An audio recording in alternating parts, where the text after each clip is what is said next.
Morning, guys. Welcome to Coffee Chat. I hope you had a really great weekend. I know they seem to go by a whole lot faster than what we like, that's for sure. Well, guys, I have two articles for you today. The first one is about the energy crisis, and I was reading an article that's stating that New Jersey residents that coming this fall are looking at a 25% hike for their heating bills. Guys, that is absolutely astronomical. It is amazing when you're seeing and these massive price increases.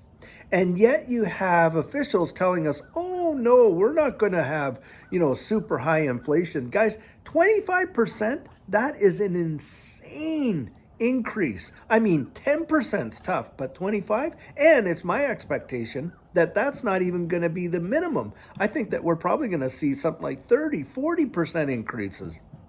And your heart has to go out to these folks because a lot of people right now are struggling with, making these utility bill payments. We've been seeing articles that are saying, hey, look, there's a certain percentage, I think it's something like 5 or 10% of folks that are behind on their utility payments. It is crazy.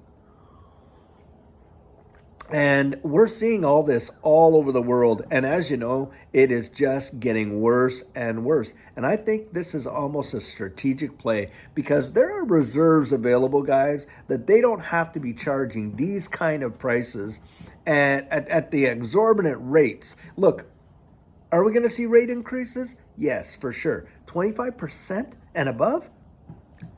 That is absolutely ridiculous in my view anyway.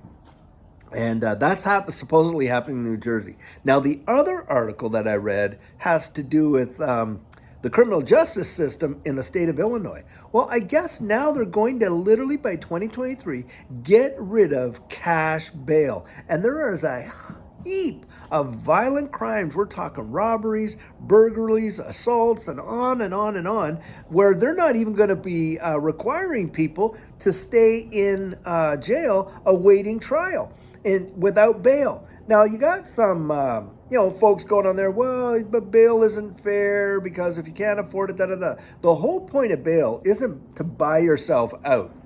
It's to provide a security to the criminal justice system that you're going to show up when it comes time for trial. And there's somebody out there who has a bond on you that's going to also give the court some assurance that, hey, I'll make sure they're here because I got some financial incentive here. And a lot of times it's family and friends that will co-sign a lot of these bail bonds. And so you even got that as another level of security that people show up when it comes time for trial. Well, I guess they're going to get rid of that completely. And so if they do get rid of that completely, you're seeing all these violent criminals commit a crime, get arrested and charged. They go up before the magistrate and literally they're walking out the door within a day or two. This is crazy. I cannot even fathom what it's going to be like with the way things are now. I mean, look, you have all these folks that are rushing into stores and stealing less than $900 because, well, if you steal less than $1,000 or $900, something like that, it's a fine. It's not even a criminal prosecution.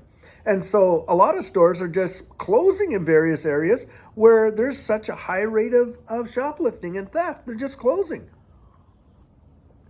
So entire communities are losing services because of that. And now you want to introduce that if there's a violent assault or crime, that a person can just walk into a court, get a court date for a trial, and then walk back out only to do what?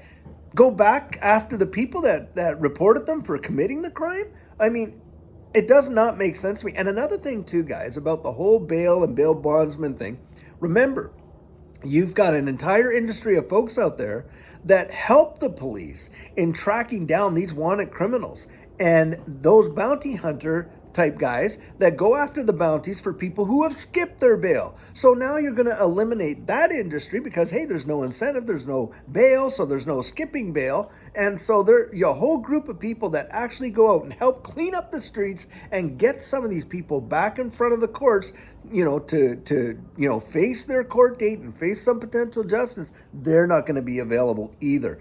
I mean, I don't know. It sounds to me like insanity on steroids. Now, that's just my opinion, guys. I'd like to hear from you what you guys think about those things. Because I think you're going to be seeing more and more of this literally all over the country. That's this, happening in Illinois, I guess, the state of Illinois. But I suspect you're going to see that in most Dem states and the whole push for it in a lot of the red states. So that's kind of where I'm thinking. Now, I don't know what it's like in other countries. Like, I don't know if the UK even has bail, or Germany, or South American countries. If they do, hey, drop that down in the comments and let me know. Like, if a person is charged in your jurisdictions for some sort of crime, violent crime, are they held until their trial, or is there an opportunity for them to be released, or are they just simply released and then they're left on their own recognizances to show up? I'd really like to know that, guys.